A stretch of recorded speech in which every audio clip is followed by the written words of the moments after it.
This has to be one of my favourite places to photograph, North Wales. There's so many beautiful scenes to be had, and even though it's quite a challenging place to photograph, sometimes you can find some amazing shots. With mountains like this in the background, you can't go wrong. You can get everything from moody skies to brilliant sunrises and sunsets. So I'll be sharing with you my favourite 7 places to photograph with all the information you need to get to those locations. The Ogwen Valley is an amazing scene, and even though it can get really busy, if you get here at the right time, you can almost have the place to yourself. Now this first one's a classic. It's Avon, and it's the classic shot of Tryfan with that waterfall in the foreground. To get here, there's a big long straight before you get to Llyn Ogwen, and you park on this straight as close to the lake as possible. There are lots of cones because people park illegally. Just don't park where those cones are. Once parked here, walk to the west end of this straight, cross the road and head up this lane. Don't park down here because this is private land and your car will get clamped. Go through the gate, follow the path, turn right at the entrance to the farm.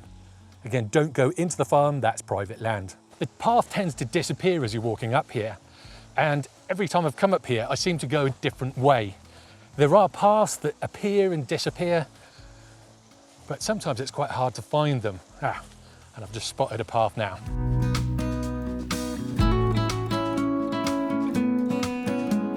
I did a video here a while back on finding foregrounds, and I'll link it in the description. I found a wall down the bottom with a V shape that almost mirrored the shape of Tryfan. I found a couple of bits of the stream that I got in the shot with Tryfan, and then I found a path and the wall at the top. If you do hike right to the top, there'll be a sty over the wall. Just on the other side of that wall, there's another shot there. You basically just have to follow up Afon all the way up, and you'll find lots of different foregrounds to put in front of Tryfan.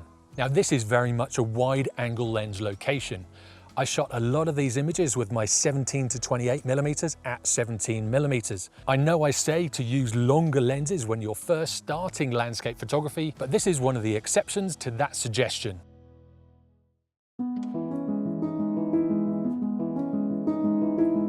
This location is one of my favourites, and it's best to come here when it's overcast or a little bit gloomy and foggy. Although when the weather is like it is today, it's worth coming just to explore because there's so much to see here. If you search for Cwmorthin waterfalls, this will take you to the car park. Google Maps takes you through Anglesea, but it's better to take the first left-hand turning after the turning into Anglesea and go past the reservoir, as that road's a lot better, whereas the road through the village is narrow, tight and a little bit steep. Once parked, head up through the gate and into the quarry. There is so much to explore in this area, so make sure you give yourself loads of time. If you head up to the lake, you'll be greeted with the old Cwmorthin terrace, later known as Tai Llyn. Now this valley is quite high, so when the clouds are low, it can get really foggy up here, and this will add so much mystery to your photos. After photographing and exploring the Cwmorthin terrace, you can either go to the left of the lake or to the right of the lake. If you go left, it's quite a walk and it'll take you past the church, and then if you go right to the end of the valley and follow the track all the way to the top of the hill, this will take you to another mine system. If you go to the right, you'll go to the closer ruins, and then if you head up one of the tracks, you'll find a big open quarry. Now one thing, when you are at this location, you need to be really careful. Watch where you walk and watch where you tread. You need to take a bit of common sense when you're here. If you see the entrance to the mines, there are tours that you can go on to go into the mining system, which are well worth it, but unless you're with a tour guide, you need to stay away from those. This is such a great place to photograph, and you'll find yourself exploring and spending so much time here. I've probably come here about 10 times, and I still haven't seen it all. Oh yeah, and before I forget, over this side, there is a path going up here, up to the top. And it's another mine system where you've got ruins, you've got little caves, you've got lots of different things to explore. One of my favourite places to come is up on the end of one of these screes overlooking the whole of the lake. You can get a fantastic panorama, and I've shown it on my channel quite a few times. Such an amazing landscape with so much history.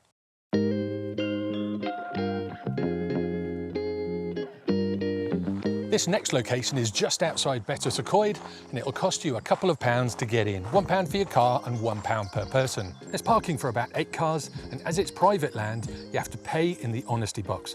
The few times I've been here, the farmer does come out, so make sure you have some cash with you. She's quite good with change as well, as long as it's not too busy. And to be fair, they do a great job of maintaining the path, so it's only fair to pay a couple of pounds. It's half the price of a pint. You follow the path and basically take 2 left turns at each point until you're above the river. So when you're walking along this path, you can see down on your right, down there is a river. It's a big deep gorge. Keep following this until you get to this point. Then head down these steps. So the path is a dead end there, and you go down these steps here. These can get really slippery when wet, so just be careful. There are also a lot of rocks to scramble over once you get down to the riverbed, so make sure you've got some good walking boots on. Oh wow. Last time I was here was in the winter, and it was a torrent. Now it's much lower stream. You can see all the rocks up the Glen. Once you're down the bottom, you'll be looking up this gorge. If you get this at the right time, you can get the sun shining down this gorge, and it looks fantastic backlit. It's a great place for long exposures, but make sure to bring your longer lens to get the right framing of the gorge itself.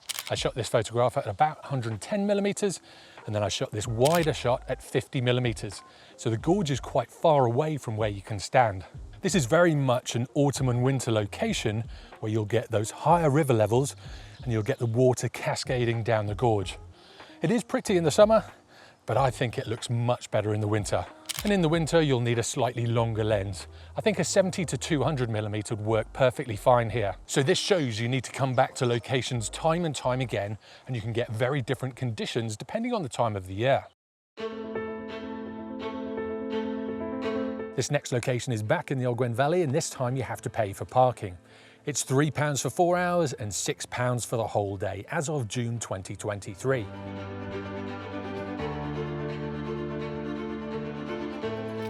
If you want some hot food to take with you, you can get it at the takeaway cafe, but don't get the sausage rolls, they're mine. Just head up this path to the lake.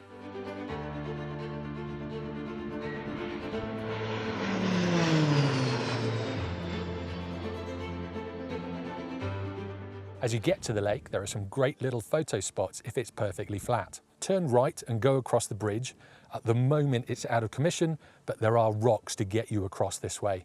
Just on the other side of the wall, there's some really nice locations where you can usually get a good reflection if the wind isn't on the lake.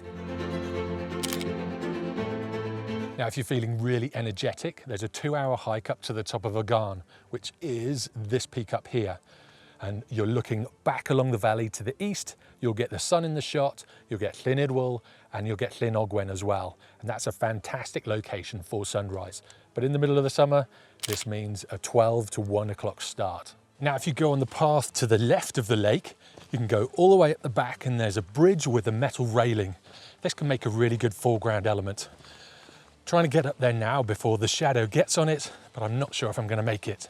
So it's in there somewhere, and the shadow's just about to hit it. So I think I've got another 30 minutes before it's in shadow. So hopefully I can get it.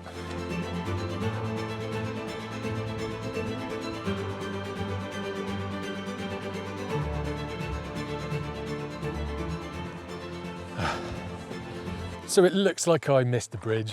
It's in the shadow now.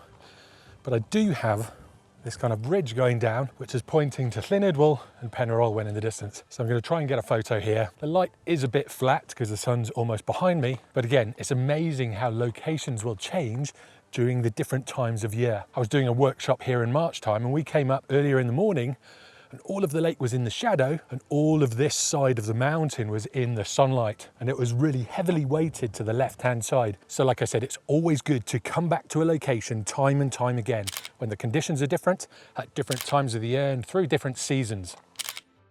Now, the problem I always seem to find with this location is that you either get flat light in the middle of the summer as the sun hits 12 o'clock, and then it's 5 o'clock now, still pretty harsh light. By the time you get that golden hour, the sun is down behind Avon. So because of this, this is very much one of those shots that works really well on a cloudy, moody day. So I shot this at 28 millimeters, but because the sun is still quite high in the sky and it's behind me, I'm not getting any kind of things that are popping out, and it's all kind of bland and flat. So if it's really sunny, save yourself the hike up to the back here, take a few shots down by the lake, and then maybe go to that other location I was at earlier on at Avon.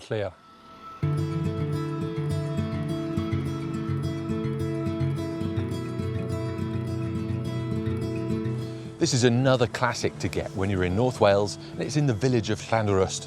All you need to do is park somewhere in the village and then walk back to the bridge. Just to the right of the bridge, you'll see the tea house. You can take a photograph roadside, or you can come down riverside.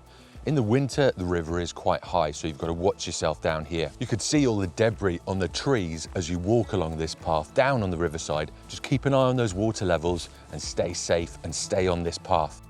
Now, at the moment, the tea house is green, but in the autumn, it goes red, and that's the time to get a photograph of this place. So it's around about the middle of June now, and the sun is going to be rising over here. You can see it actually shining on the tea house. In the winter, the sun comes through the arches on the bridge. For sunset, it's over this way. You don't get much light on the front of the tea house, so it is a little bit of a gamble.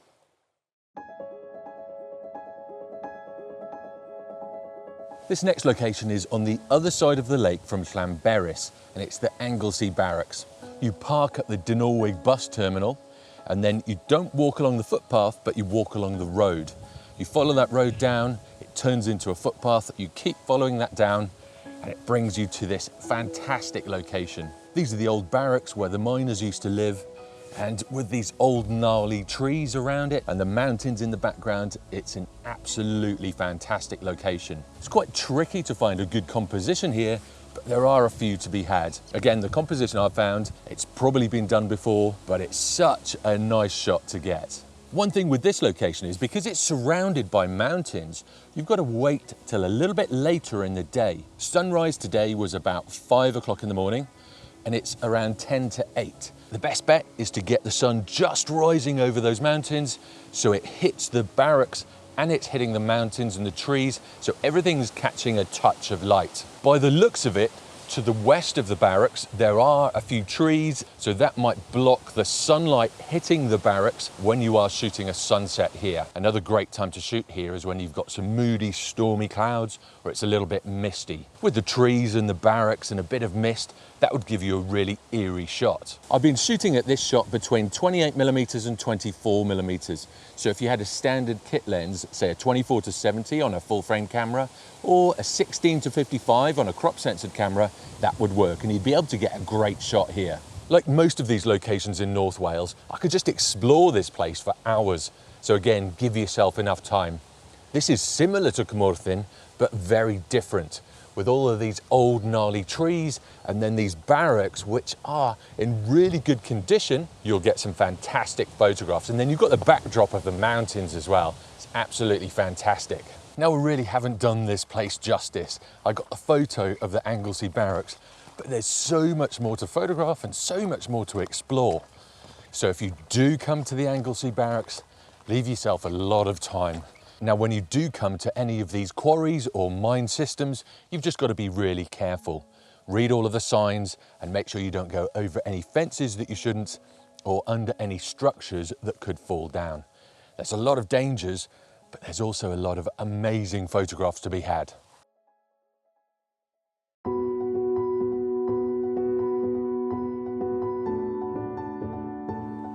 This is the Roman bridge at Penmachno. It's quite a nice scene, it's really green, and it's quite sheltered as well. The light's a bit harsh today, but when it's overcast, this is a fantastic location to come to. I've been here in the winter, and the water's probably been about this deep, and a flowing torrent as well. I was perched up where the camera is now.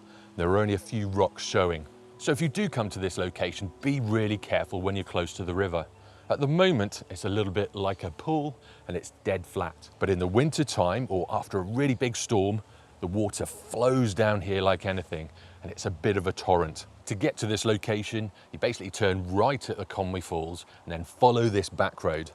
When you get to a group of houses, there's a right turn. Turn down there, then you'll go across a little bridge, And then just on the left-hand side after this bridge, there are a couple of lay-bys. The second one is better and it fits 2 cars. Well, as long as no one's parked right in the middle. Just park up here and then walk back along the road to the bridge. If you take the first left turning just before the bridge, this will take you to the wrong side where there's a rope swing, but you can't actually see the Roman bridge. What you want to do is walk across the road bridge and then turn left just where there's that little garage. Now, if you do come here in the winter time, this path can get really muddy. So make sure you've got wellies on or some waterproof hiking boots. Then it's just a case of finding a composition somewhere here along the riverside. I think at this location, you'd be fine with a kit lens. I shot this image at 50mm, and then I got closer and shot this image at 28mm. Now you can see how strong the currents can get. There's a whole tree trunk wedged in the rocks, almost vertical, right underneath the bridge. And it does take away from the shot. Normally that's not there. I think when the next storm comes through, that'll probably break that away. Another thing with this bridge, because the road bridge is just behind it, and it's an arched bridge as well, you almost want to line those up because it can be quite distracting. Now, even though with the reflection and the still water, it looks quite nice, I actually prefer it with a torrent flowing through. It just adds to the drama of the shot. This location also works better when it's overcast. So if you get to North Wales, it's cloudy and the mountains are all in the clouds, this is one of the locations to come. In the middle of the summer, it can be really green, but as you go into the autumn, you'll start getting those browns and yellows from those autumn colours. Now, when you come to a location like this, it can be quite daunting, but if you learn certain tools in composing a nice shot, chances are you'll get a good shot. And in this video, I show you exactly how to do that. I'll see you next time.